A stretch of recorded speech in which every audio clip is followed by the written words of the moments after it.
Simple recipes with गौरीमध्ये सगळ्यांचे मनापासून स्वागत. आंब्याचा सीझन चालू आहे आणि तेच नेहमीचे आंब्याचे प्रकार बनवून कंटाळला असाल तर आंब्याचा हा सोपा प्रकार नक्की बनवून बघा. तर आज आपण बनवणार आहोत आंब्याची फिरणी. अगदी सोप्या पद्धतीने तरी चवीला खूप छान लागते. तर पटकन सुरुवात करूया रेसिपीला. तर इथे मी घेतलं मिक्सरचं भांडं. यामध्ये पाव वाटी बासमती तांदूळ मी अर्धा तास भिजवून घेतलेले आहेत. तुम्ही कोणताही सुगंधी तांदूळ वापरा, म्हणजे फिरणीला खूप छान सुगंध येतो.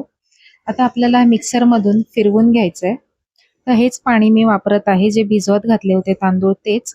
पाव वाटी तांदूळ आहेत. सरसरीत असं थोडंसं मी दळून घेतलेलं आहे. खूप अशी फाईन पातळ पेस्ट करायची नाहीये. थोडं आपण फिरणीसाठी जसं सरसरीत दळतो तसंच दळून घ्यायचं आहे. तर इथे मी हे मिक्सरला फिरवून घेतलंय. आता आपण फिरणी बनवायला सुरुवात करूया.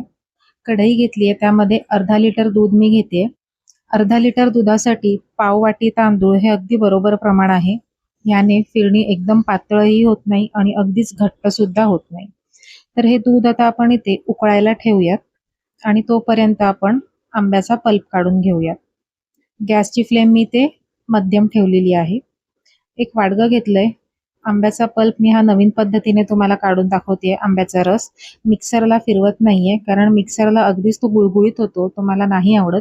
तर ही पद्धत अगदी सोपी आहे. 2 आंब्यांचा मला रस करून घ्यायचा आहे. आपली जी चीज किसायची किसणी असते ती घेतलेली आहे. त्याच्यावरती आपल्याला हे आंबे ठेवून असे किसून घ्यायचे.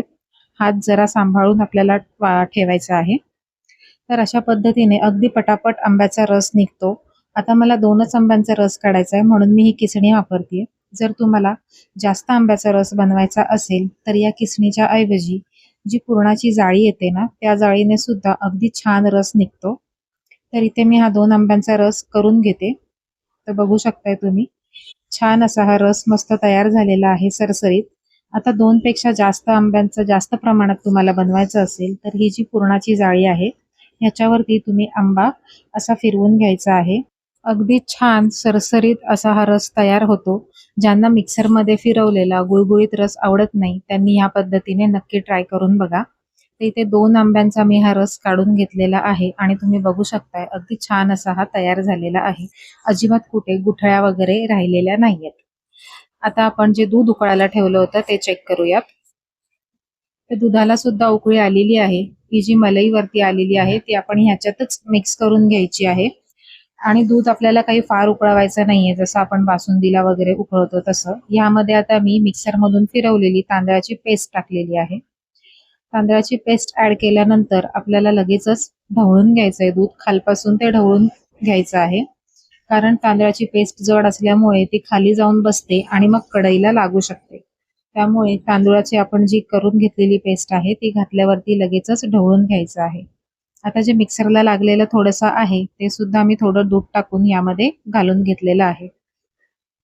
गॅसची फ्लेम ही मी अगदी हाय टू मीडियम वरच ठेवलेली आहे आणि सतत थोडासा आपल्या फिरणीला घट्टपणा येईपर्यंत सतत आपल्याला असंच ढवळून घ्यायचं आहे. जिथपर्यंत तो तांदूळ शिजला जात नाही, शिजायला सुरुवात होत नाही, तिथपर्यंत आपल्याला 1 मिनिटाने सतत ढवळून घ्यायचं आहे. नाहीतर त्याच्या लगेच गुठळ्या व्हायला सुरुवात होते. त्यामुळे थोडासा तांदूळ शिजेपर्यंत आपल्याला हे सतत मिनिटाला ढवळायचं आहे. आता एक 10 ते 12 मिनिटं आपण ह्याला उकळून घेऊया. मध्ये मध्ये आपल्याला असंच चमच्याने चालवत राहायचंय. चमचा जर तुम्हाला जमत नसेल तर घरामध्ये आपला जो विस्कर असतो छोटासा, तो विस्कर घ्यायचा आहे आणि त्याने सतत तुम्ही ढवळून घेऊ शकता. आता मी सुद्धा तो विस्करच वापरत आहे. त्याने जास्त सोपं पडतं आपल्याला ढवळायला आणि खालती सुद्धा अजिबात काहीच चिकटत नाही. व्यवस्थित ढवळलं जातं खालपासून. आता हे आपण एक 10 ते 12 मिनिटं याला छान उकळी काढून घेऊया. पण मध्ये मध्ये आपल्याला सतत असंच हलवत राहायचं आहे. आता याला एक 10 ते 12 मिनिटं सतत उकळून आपण घेतलेलं आहे. गॅसची फ्लेम मी बारीकच ठेवली होती. यामध्ये आता अर्धी वाटी इतकी मी साखर घालत आहे. अर्ध्या लिटर दुधाला मी ते अर्धी वाटी साखर घेतेय. तुम्ही गोडाचं प्रमाण तुमच्या आवडीनुसार कमी जास्त घेऊ शकता. साखर घातल्यानंतर सुद्धा आपल्याला ती छान मिक्स करून घ्यायची आहे. दुधामध्ये छान विरघळून घ्यायची आहे. एक 2 ते 3 मिनिटं आणखीन साखर विरघळेपर्यंत आपल्याला याला उकळवून घ्यायचं आहे. फिरणी तयार होण्यासाठी खूप जास्त वेळ लागत नाही, कारण तांदूळ सुद्धा आपण भिजवून घेतलेला असतो, तो पटकन शिजला जातो. तर बघा, ही आपली दाटसर फिरणी इथे तयार झालेली आहे. आता यामध्ये मी तयार केलेला आंब्याचा रस घालतेय आणि आंब्याचा रस घातल्यावर सुद्धा लगेचच आपल्याला तो खालपासून ढवळून घ्यायचा आहे.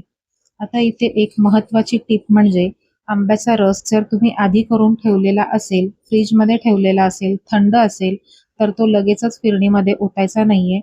रूम टेम्परेचरवरचाच आंब्याचा रस जो तुम्ही वापरणार आहात, तो फिरणीत ओतायचा आहे. जर तुम्ही थंड रस या उकळत्या फिरणीमध्ये ओतलात, तर ती पूर्ण फाटू शकते आणि मग ती फिरणी खराब होऊ शकते. त्यामुळे आंब्याचा रस यामध्ये घालताना तो रूम टेम्परेचरवरचाच असला पाहिजे.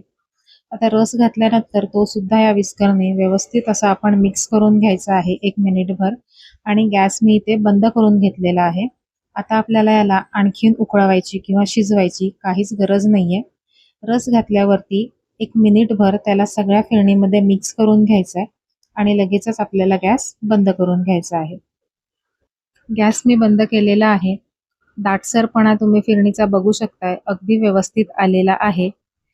आता ही जशी थंड होईल तशी अजून थोडीशी घट्ट होईल. आता यामध्ये सगळ्यात शेवटी वेलची पूड मी घालणार आहे. तुमच्या आवडीनुसार तुम्हाला जर जायफळ सुद्धा ॲड करायचं असेल तर तुम्ही घालू शकता. सोबतच तुमच्या आवडीनुसार ड्रायफ्रुट्स तुम्हाला वापरायचे आहेत आणि केशरच्या काही काड्या मी यामध्ये घालून घेणार आहे. आता याला आपण थोडं थंड करून घेऊयात आणि मग सर्व्ह करूयात. आपली फिरणी इथे तयार झालेली आहे. तुम्हाला जशी आवडते खायला गरम थंड तशी तुम्ही खायला घेऊ शकता. आता फिरणी इथे थंड झालेली आहे. वरती सुद्धा छान मलई पुन्हा जमा झालेली आहे आणि याचा दाटपणा तुम्ही बघू शकताय. खूप जास्त अशी घट्ट झालेली नाहीये. व्यवस्थित अगदी टेक्स्चर आलेलं आहे. तर आपण याला सर्व्ह करूया. या आंब्याच्या सीझनमध्ये ही वेगळी काहीतरी रेसिपी नक्की ट्राय करून बघा. अशीच नुसती खायला जेवणानंतर स्वीट डिश म्हणून सुद्धा तुम्ही ट्राय करू शकता किंवा पुरी बरोबर सुद्धा खूप छान लागते. वरतून मी सजावटीसाठी म्हणून आंब्याचे काही तुकडे घालत आहेत. खाताना सुद्धा मध्ये मध्ये आंब्याचे हे तुकडे छान लागतात. तर ही रेसिपी या उन्हाळ्यात नक्की ट्राय करा सीझन संपायच्या आधी.